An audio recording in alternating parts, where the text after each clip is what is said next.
काशी के लोगों ने, उन पंडितों ने ये अफवाह फैला रखी थी कि जो मगर मरता है, मगर गोरखपुर से 25 किलोमीटर की दूरी पर एक कस्बा है, और उस कस्बे का उस समय एक बिजली खान नाम का पठान नवाब था। वो भी कबीर परमेश्वर जी का शिष्य हो गया था। एक बार वहाँ अकाल गिर गया था मगर स्टेट में, मगर रियासत में, और सभी जंतर मंतर कर लिए थे। सभी सिद्ध पुरुषों ने हाथ खड़े कर लिए थे कि तुम्हारे संस्कार में 4 वर्ष वर्षा नहीं है, 4 वर्ष का अकाल गिरेगा ही गिरेगा। तब कबीर परमेश्वर जी के पास बिजली खां पठान स्वयं गए थे, परमात्मा मगर में आए थे, और आते ही वर्षा ने जबरदस्त वर्षा करवा दी थी। सब भर दिए थे तालाब तालाब, सब एक कम एक कर दिया था। उसके बाद उस मगर रियासत के यानी मगर कस्बे के सभी व्यक्तियों ने परमेश्वर कबीर जी से उपदेश ले लिया था। हिंदू और मुसलमानों ने, उस मगर के अंदर आधे मुसलमान थे, आधे लगभग हिंदू थे, और सभी ने, क्योंकि मरता के नहीं करता, फिर ज्ञान समझ में आ गया। तो मगर रियासत का जो नवाब था वो बिजली खां पठान भी कबीर परमेश्वर जी का शिष्य था। उधर से काशी नरेश वीरदेव सिंह बघेल, वो भी कबीर परमेश्वर जी की भक्ति और ज्ञान और शक्ति से परिचित होकर के उपदेशी कबीर जी के शिष्य थे। तो कबीर परमेश्वर जी ने कहा कि भाई धरती का भरोसा नहीं रहना चाहिए। तुम कोई तो कहते हो मथुरा में मोक्ष होगा, नहीं। परमात्मा कहते हैं मुक्ति खेत मथुरा परी, और किन्या कृष्ण कलोल, और कंस के सी चाणोर सेवा फिरते डामाडोल। तुम्हारी बात बड़ी कर दें, तुम मथुरा को एक मुक्ति क्षेत्र मानते हो, मोक्ष क्षेत्र। अरे उसमें कृष्ण जी ने तो वहाँ नरी मौज मचाई, जैसे मठ गोपियों के साथ बकवाद करी, और उस मोक्ष तुम मानते हो मोक्ष स्थान ही है वो। तो उस मोक्ष स्थान पर कंस केसी और चाणूर जैसे का बक्कल उतरा, उन बकवाद प्राप्त हुई, उनका मोक्ष ना हुआ। तो कहने का भाव ये था कि भक्ति जो यथार्थ भक्ति है, उस भक्ति के करने से मोक्ष होगा, और मर्यादा में रहते हैं। तो कबीर परमेश्वर ने उन ब्राह्मणों से कहा कि तुम मूर्ख बना रहे हो भोली जनता को, मैं मगर में शरीर छोड़ूंगा और मैं स्वर्ग से भी आगे सतलोक में जाऊंगा। अब इस बात ने ब्राह्मण मानने क्यों कर, क्योंकि सारी जनता में ढंडोरा पीट रखा कि वामरनिया तो गधा बनेगा, नरक जाएगा। तो परमात्मा वहां से चल पड़े। 120 वर्ष की उम्र का शरीर था कबीर परमेश्वर जी, दिखा रहे थे अपना। वैसे उनका शरीर की कोई आयु नहीं है, परमात्मा की कोई आयु नहीं होती। उन्होंने एक लीला में शरीर दिखाया था, एक जनसाधारण की तरह एक जीवन जीकर अपने हाथों से कर्म करके अपना निर्वाह करके दिखाते हैं, एक लीला करते हैं। वो प्रत्येक युग में आते हैं। 120 वर्ष की आयु शरीर की दिखा रहे, ऐसे महसूस हो रही थी, और काशी से पैदल चल पड़े। उनके साथ वीरदेव सिंह बघेल काशी नरेश भी अपनी सेना लेकर चल पड़ा, और काशी के बहुत से व्यक्ति दर्शनार्थ चल पड़े। और काशी के वो विद्वान पंडित मंडलेश्वर भी अपने पोथी बही लेकर के चल पड़े, पत्रे वत्रे और ज्योतिष जातस सारी शोधन खातर वो भी चल पड़े। वीरदेव सिंह बघेल सेना इसलिए लेकर चला था कि मैं गुरुदेव जी के शरीर को यहाँ लाऊंगा जब ये शरीर छोड़ देंगे, और हिंदू रीति से इनका अंतिम संस्कार करेंगे। हम मुसलमानों के हाथ अपने गुरु जी के शव को नहीं जाने देंगे।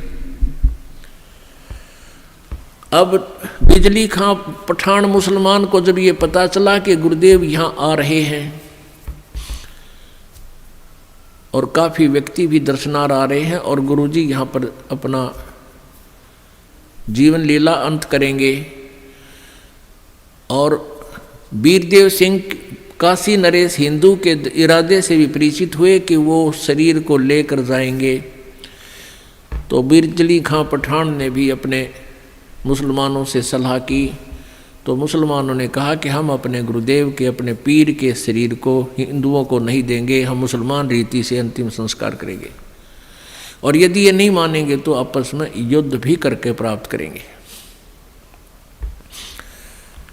जब परमेश्वर कबीर जी वहाँ पहुँचे तीसरे दिन पैदल चल के, क्योंकि बनारस से, काशी से मगहर लगभग 200 किलोमीटर के आसपास है। तो बिजली खां पठान से ने प्रणाम किया, कहा गुरुदेव। परमात्मा ने अपना कारण बताया वहाँ पहुँचने का, और कहा कि बिजली खां मैं स्नान करूँगा, पानी की व्यवस्था, जल की व्यवस्था करो। बिजली खां पठान ने कहा गुरुदेव जल ला रखा आपके लिए, शुद्ध जल स्नान के लिए। परमेश्वर ने कहा कि कबीर जी ने कहा कि मैं बहते पानी में, दरिया में स्नान करूँगा।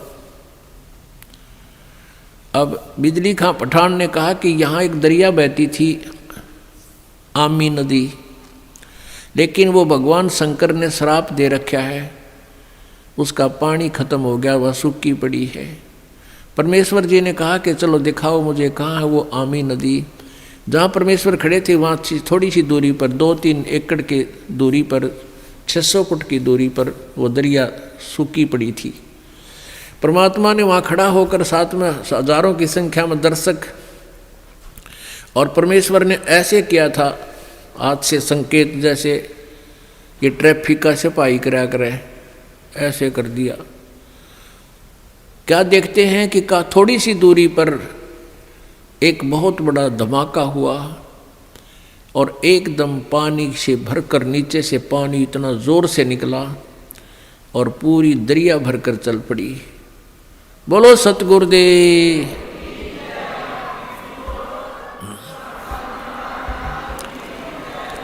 बंदी छोड़ कबीर परमेश्वर जी की जय। सबने स्नान किया, जलपान किया, स्नान किया, जल पिया। फिर परमेश्वर जी ने कहा कि भाई 1-2 चादर लाओ, एक नीचे बिछाऊंगा, एक ऊपर ओढ़ कर लेटूंगा। फिर परमेश्वर ने पूछा कि भाई बिजली खां पठान तुम सेना किस लिए लाए हो, वीरदेव सिंह बघेल तुम सेना किस लिए लाए हो। दोनों ने नीचे गर्दन कर ली, सामने सामने खड़े थे।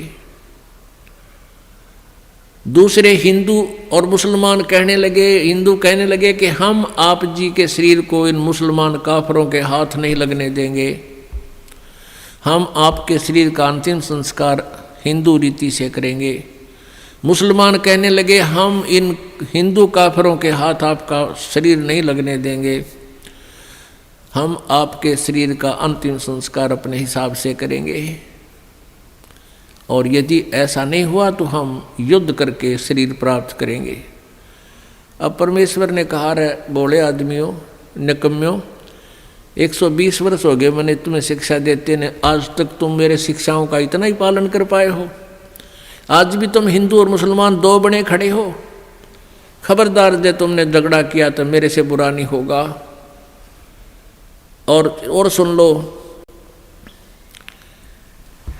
इसके अंदर मेरा शरीर नहीं मिलेगा तुम्हें, लेकिन यह इज्जत ना थी उनके। फिर भी अगर तुमने झगड़ा नहीं करना है, एक सदर तुम ले लेना, एक मुसलमान ले लेंगे, एक हिंदू ले लेंगे, और सदरों के बीच में जो भी वस्तु मिले आधी आधी बांट लेना। तुम लड़ियो ना भाई, ना तो विनाश हो जाएगा, गृह युद्ध शुरू हो जाएगा, आपसी जुल्म हो जाएगा, महाभारत से भयंकर युद्ध हो जाएगा।